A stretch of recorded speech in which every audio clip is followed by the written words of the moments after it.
Olá, meus queridos irmãos e irmãs, graça e paz da parte do nosso Senhor e Salvador Jesus. Estamos chegando ao final de mais uma semana, debaixo da graça bendita do nosso Deus. Até aqui Ele nos ajudou e por isso estamos alegres. E também estamos chegando com mais uma oração da noite, estudando as obras da carne e o fruto do Espírito. Na nossa última devocional, nós estudamos a respeito da benignidade como fruto do Espírito, ou seja, a característica daquele que transmite bondade, amabilidade, ternura, serenidade em suas atitudes e comportamento. Conforme vimos na última devocional, ser benigno é exatamente o oposto de ser maligno. Por isso, a benignidade, de acordo com a Bíblia, é a peça fundamental do caráter cristão. Na realidade, é um atributo de Deus comunicado aos seus filhos. Portanto, ser benigno é prova da filiação divina. Hoje, na nossa devocional, quero estudar com os irmãos a sexta característica do fruto do Espírito, a saber, a bondade.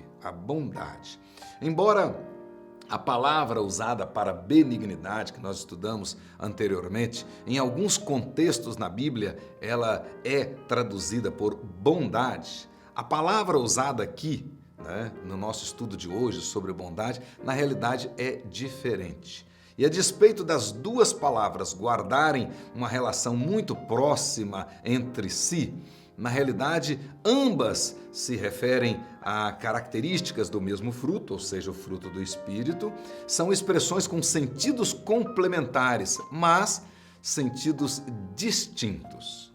Por exemplo, a benignidade é a bondade exterior. Refere-se ao agir com benevolência, com complacência, com comprazimento, com condescendência. Em outras palavras, é o mesmo que ser misericordioso, bondoso para com o próximo. Tem a ver com empatia, com simpatia. Já a palavra que aparece aqui para bondade, na realidade é uma virtude interior que inunda todas as nossas ações. Tem relação com integridade ou retidão do coração, da vida. É algo que é de dentro para fora, né? É a probidade, nós podemos dizer que é a probidade da alma que aborrece o mal. Uma honestidade vista nas motivações e, consequentemente, na conduta. Trata-se da capacidade de fazer o bem com pureza e essência. Essencialmente, a palavra bondade, na realidade, refere-se a um atributo moral de Deus, um atributo comunicável. Faz parte do ser de Deus, das suas essências. Deus é bom na sua essência. É isto que diz lá o Salmo 118, verso 1, até mesmo Marcos capítulo 10, verso 18. Todos os seus atos, todos os atos de Deus são bons e toda a obra de Deus é boa. Aliás, o próprio Deus disse isso, né? Ele viu aquilo que tinha feito e disse, isto é bom. Podemos dizer que o caráter de Deus é absolutamente marcado pela bondade, pela benignidade, pela mansidão e pela misericórdia. Consequentemente, quem nasceu de novo e tem o Espírito Santo de Deus deve encher a terra de bondade, de modo que o mundo veja a bondade de Deus em todas as nossas ações.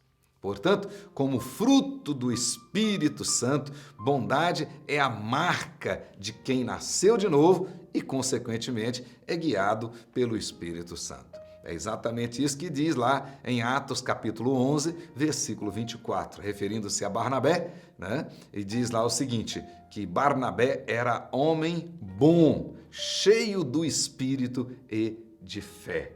Isso fala de quando Barnabé estava lá em Antioquia pregando o Evangelho. Embora essa pérola do caráter cristão, a bondade, seja a nossa marca, na realidade, vivê-la na sua integridade não é tarefa fácil. Por quê? Porque, na realidade, o homem nascido em pecado ele é mau por natureza. É isso que a Bíblia diz em vários lugares, do Gênesis, a partir do capítulo 3 até o final.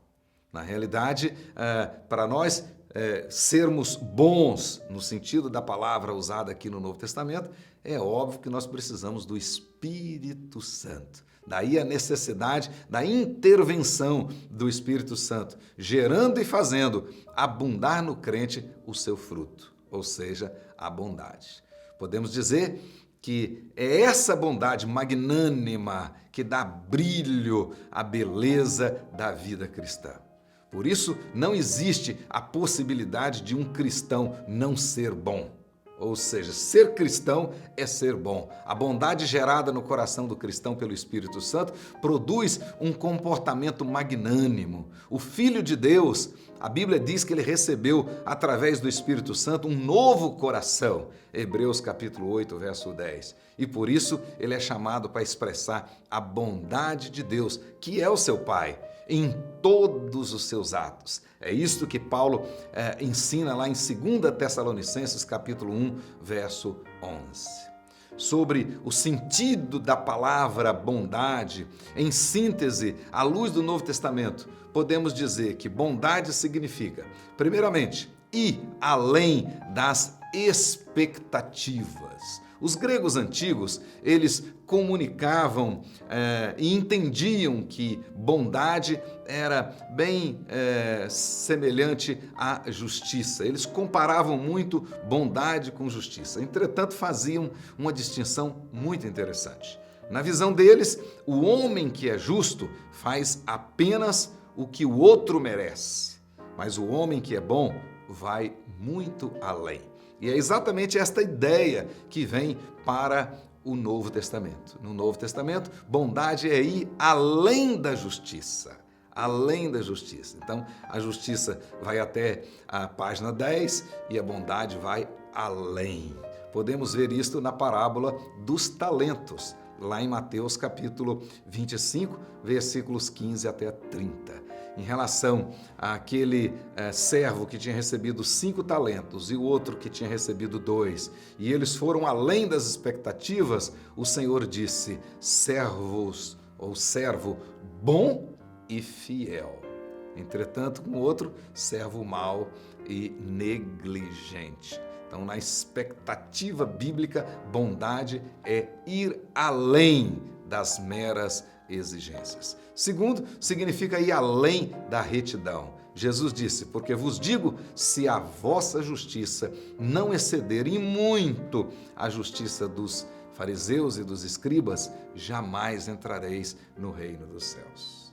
Portanto, a Bíblia nos ensina que devemos ir além do que é correto, ou seja, a bondade vai além da retidão.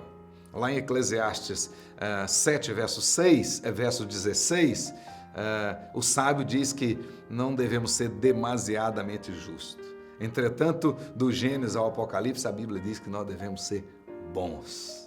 E por último, a Bíblia diz que claramente que a bondade no cristão atrai os pecadores a Cristo.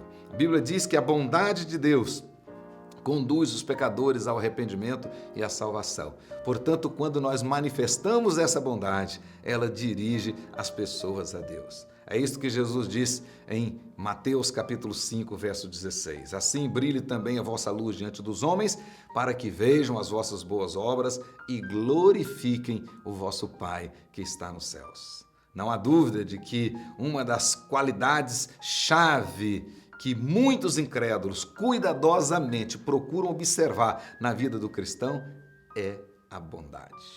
Finalizando, Paulo diz claramente lá, escrevendo aos Efésios: porque outrora vocês eram trevas, mas agora são luz no Senhor. Vivam, portanto, como filhos da luz, pois o fruto da luz consiste em toda bondade, justiça e verdade. Que Deus te abençoe, meu querido irmão, e que você possa produzir esta verdadeira bondade. Em o nome de Jesus e para a glória de Jesus. Até o nosso próximo encontro e que a graça do Senhor seja com você e com a sua casa.